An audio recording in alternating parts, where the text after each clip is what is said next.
it's like something that you never know these days who's listening to anything. But it's like a bat signal once we bring something up on this show. Kind of just reactivates it into the sports sphere, if you will. It happened with Trae Young and the Orlando Magic, and it also happened with Josh Giddey. We spent some time on Josh Giddey yesterday. Hey, isn't it weird that nobody's reached out? Nobody else has reached out to Josh Giddey, even with the drop in price, the decrease in price. He's not at $30 million anymore. Can somebody slide in with a sign and trade conversation and take a 6'8", 22-year-old point guard?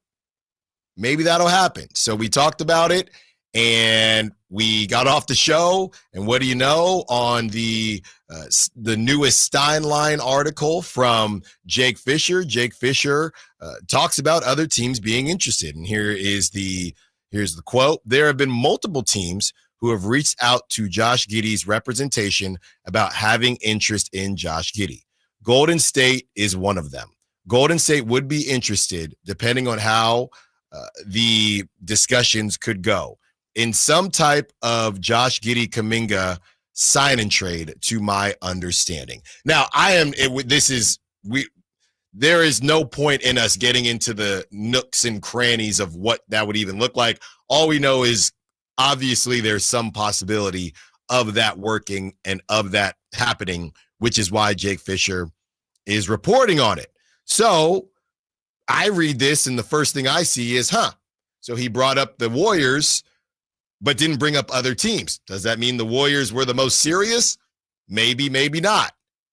Maybe he just thought it was the right thing to do based on what he's hearing and based on what he wants to get out there. I don't know, because he only mentioned them. He didn't mention other teams. So the first thing I'm thinking, well, what about the other teams? Were the Kings one of those teams? So I sent some texts out.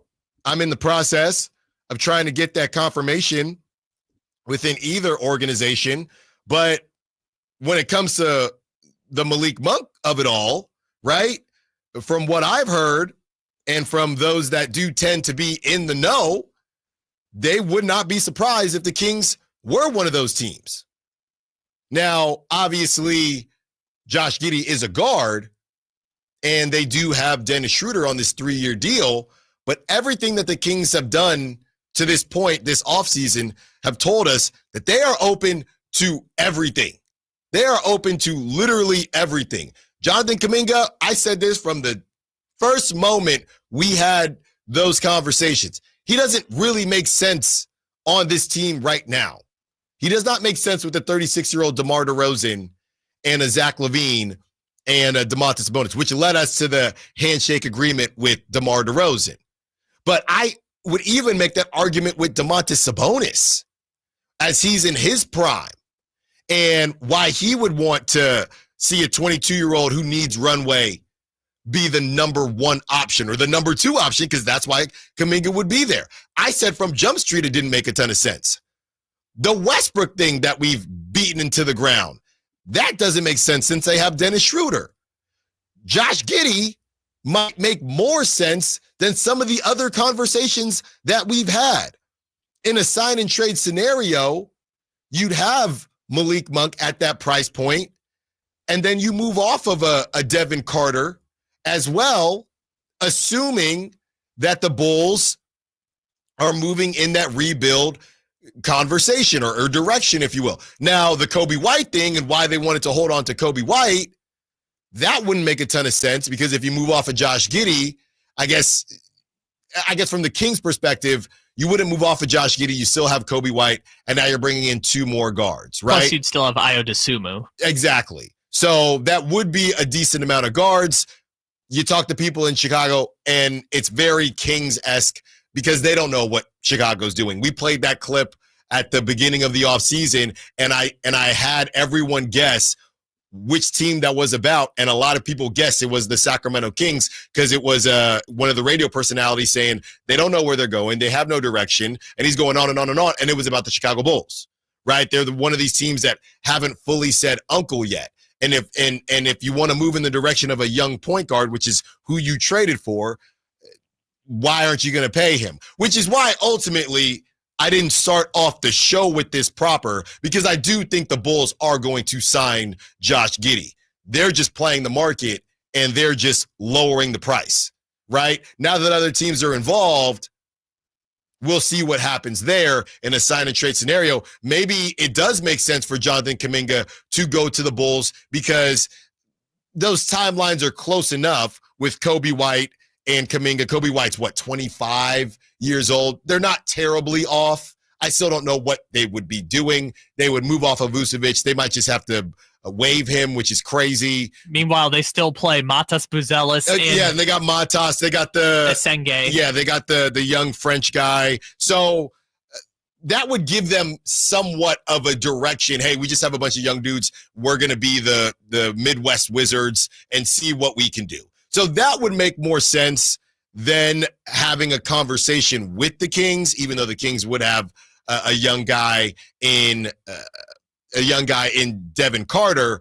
But from what I've gathered and from what I've been told, not from sources within the organizations, just from those in the know that have been close to the organizations and have had, just high-level conversations, nobody would be surprised if the Kings checked in on Josh Giddey.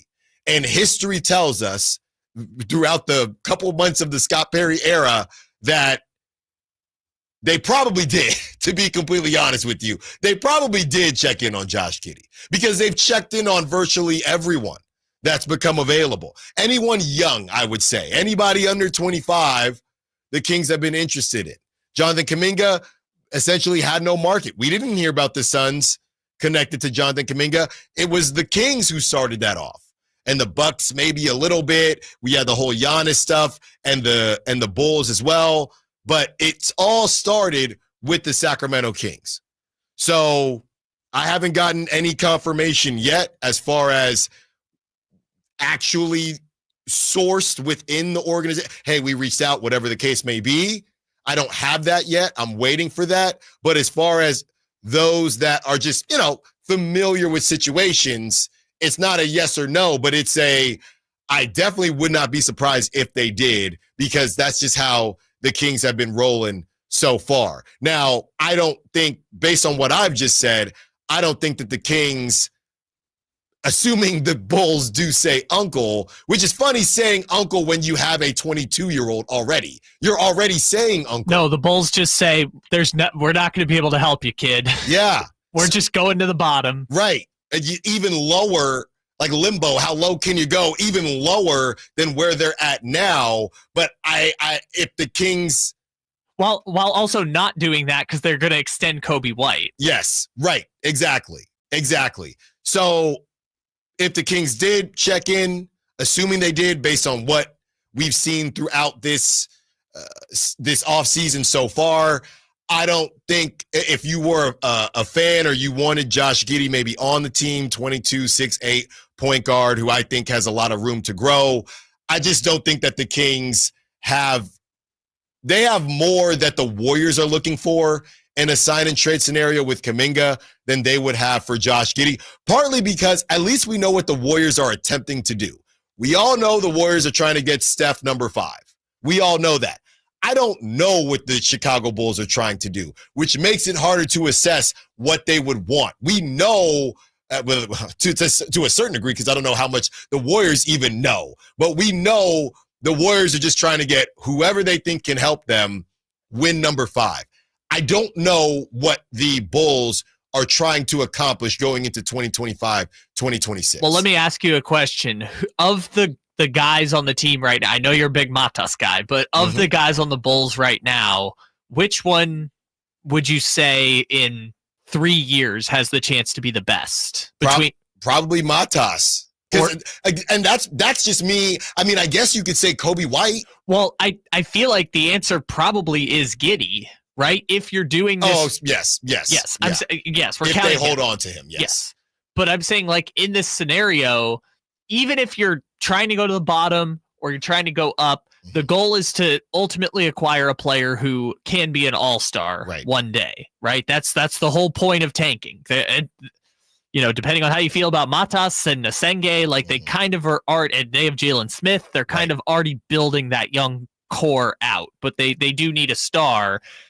And maybe it's just because he scores a lot, but I feel like Giddey is your best shot at that, which is why it's so weird that they are not poisoning the well, but they're, making the water. Just why? Yeah, they're making the water taste a little funky on the Giddey situation. Just why? But again, this is why people compare. It's all these organizations, right? And this expands past the NBA. Whether, the Cowboy, all these teams that they're almost addicted to, I don't want to say drama, but they just refuse to do things the right way. Or I should say the easy way. Because, hey, if they think that's the right way, go ahead and do it. I mean, you could say the right way. I mean, they should do right by a player that they want to be part of their future. Yeah, you traded for him. You gave up a lot to get him. I mean, Caruso was their best trade chip. Well, here's the thing, though. I'm assuming, that when they traded for Josh Giddey, they knew that the conversation was going to be around $30 million. I'm assuming the Bulls knew that, right? That's what I'm assuming. We're going to trade for Josh Giddey. We're going to move off of Caruso, who Caruso was dang near dead weight because he got one. We looked it up yesterday. He got one all defense, right? He was on the all defensive team, even on the Bulls, which is pretty impressive to do if you're Alex Caruso. But we don't have the team that is best suited for Alex Caruso, and to combat that, we're going to go out and get Josh Giddey. And most of us thought that's not really a bad deal for the Bulls because as they thought, a lot of people thought that they could have got more for Alex Caruso. I think that's kind of revisionist history because Alex Caruso went to the Thunder and that's a perfect situation for him.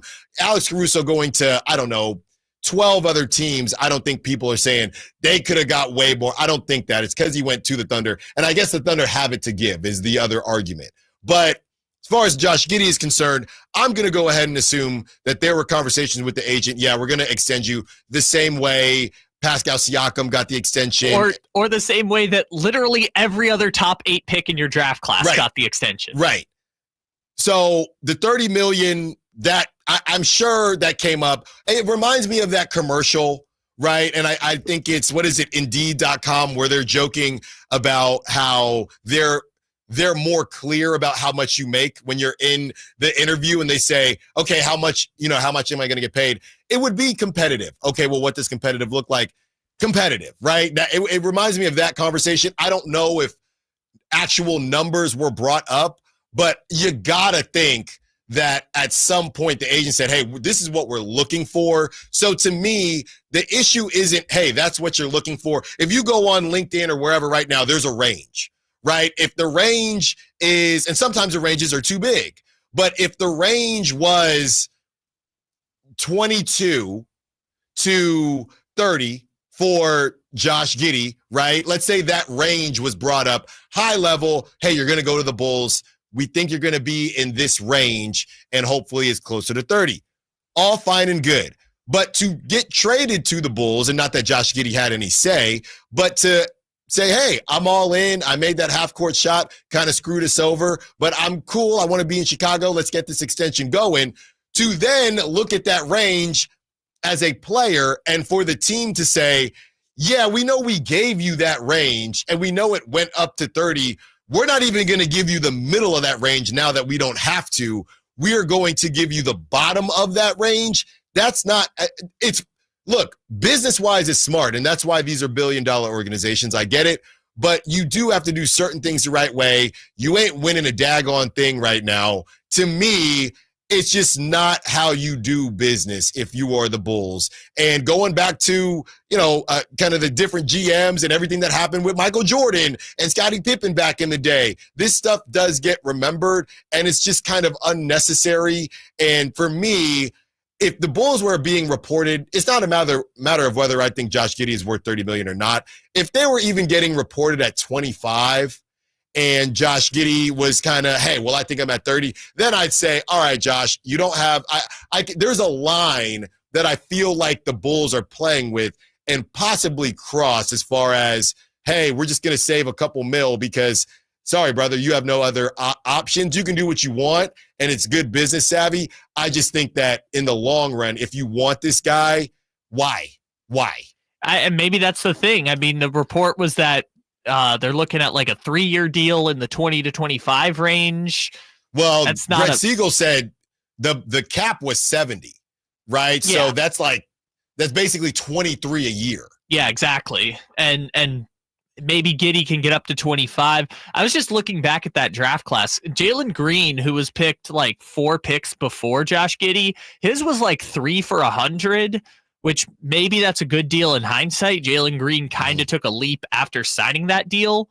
But, like, if I were Giddey's camp, I mean, I feel like, again, maybe the Bulls didn't offer anything or offer the $30 million, but I feel like for him, they kind of played this wrong in the way that they played through all of last season, thought that the big deal would come this summer, and there were no teams with cap space. I feel like... Again, but I guess what were the other? What are you saying the other options were? If something close to 30 was offered when they first traded for him, which we don't know. Yeah, but maybe that's what I would have wanted to have signed it earlier. I don't know, because there's no reason that, like, with Quentin Grimes, I get it, right? He got traded a couple times. Philly doesn't really have plans for him in the long run. Cam Thomas thinks he's a $20 million a year player, and nobody else in the league believes it. Mm-hmm. Kuminga, we've talked ad nauseum about why the well is poisoned in Golden State and all that. With Giddey, I feel like this is a good relationship and a good setup. I think, like you said, the Bulls are just doing this because they can, and it's good negotiating leverage. It just makes me feel like Giddey's camp gave up that leverage in some way. Yeah, from what I'm just quickly looking here. I don't see anything where it's because the same thing happened with Kuminga, where it was, apparently he had this, what was it, 30 mil on the tape, 30 mil a year on the table. Bonte Hill and others came out and said, from who we've talked to, that never happened. I'm seeing even less about that for Josh Giddey. So I just think they were kind of cooked, or maybe. To your point, maybe the Bulls, the agent. Well, I was gonna say maybe the agent said, "Hey, we're gonna wait for it," so the Bulls didn't offer, because this is all happening quicker because Kuminga was already within the organization. They traded for Josh Giddey, so maybe the agent said, "Don't bother offering." I find that a little hard to believe. No, I agree, and I just had a funny thought in my head, which is, unless the Chicago Bulls, had this grandiose vision of what the offseason was going to look like and knew that they would get a better value if they waited until restricted free agency, there's just no way the Bulls, the capital B Chicago Bulls, had that much vision to know that this was going to happen. So if I'm Giddey's camp, I would have tried to have signed the extension early. Yeah, exactly. Or at least, even if it wasn't offered, pushed to say, hey, we want to resign. What do you guys think? I mean, Jalen Green, to your point, making 33.5 this upcoming season. Then it jumps to 36. Then it stays at 30 as a player option for 36. I'm sick as a dog if I'm Josh Giddey. I think Josh Giddey has more, not athletically per se, but just based on where the game is going, I think Josh Giddey has a higher ceiling than Jalen Green. Well, and the reason I bring up Jalen Green is if you look at the entire draft class up until we get to Davion, which is, again, a whole nother conversation, but the top 8, it's like there are 5 max extension guys in the top 8 of that class. You had Cade Cunningham, you had Evan Mobley, you had Scotty Barnes, you had Franz Wagner, and you had Jalen Suggs, who probably got a bit overpaid, but bit.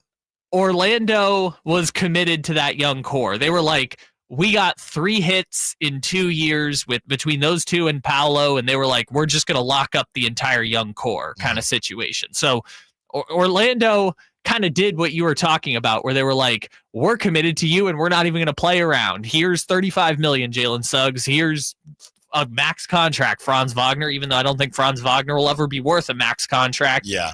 you're our guys, right? That was the choice that they made.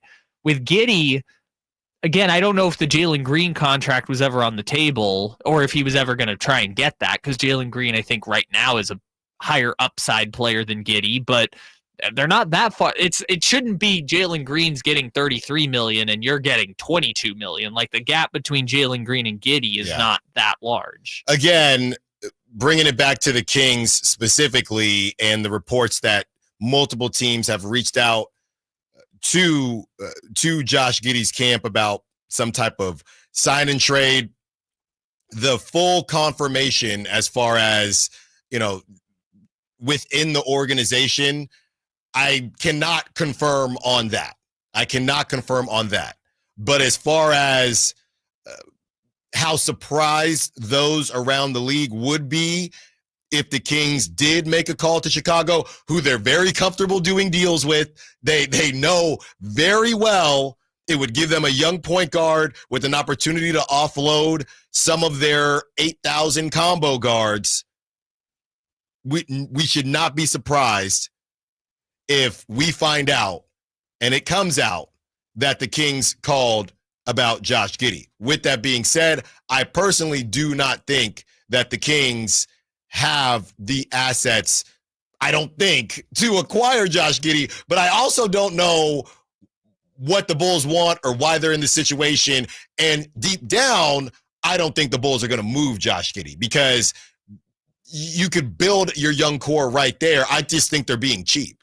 I just think they don't really care how this looks to the rest of the league. Hey, the market is the market. I'm not going to overpay if I don't have to. I don't really care about any, goodwill because I gave you $2 million more a year or $5 million more a year, whatever it is.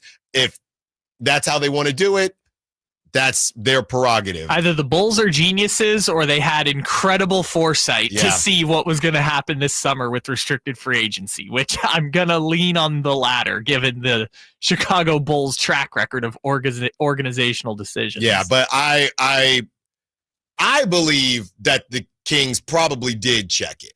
That's what I think. Now, again, I'm waiting for full-on confirmation of that, but I believe that the Kings probably did check in. And that's based on just what we've seen throughout this offseason. There's no reason that Scott Perry wouldn't call. To be honest, why wouldn't he call? Hey, what are y'all looking for out there? Bulls probably said, I don't know. What you got? And that might have been the end of the conversation. But there's literally no reason, specifically based on how we've seen the Kings move so far, and the Jonathan Kuminga, again, doesn't make a ton of sense. Let's just get him into the building because we like where it could go. Westbrook doesn't make a ton of sense. Let's just get him in the building and see where it can go. That's how they've been operating throughout this offseason. And with that being said, I believe that's probably how they went into, this Josh Giddey thing is not as clear cut. Now, that could be a laundry list of players that the Kings called on. But specifically to Josh Giddey, I would put him in that camp, and I would put the Kings in that camp of a team that probably called to see what's up there, and is there anything that we have that you may or could be interested in. When we return, Brett Siegel outlines the potential Jonathan Kuminga contract resolution. There's a specific note in here that I think goes back to the handshake agreement that the Kings may have cooked up with DeMar DeRozan. All that and more when we return. Allen Stiles, Sactown Sports. Hi, this is Greg Papa.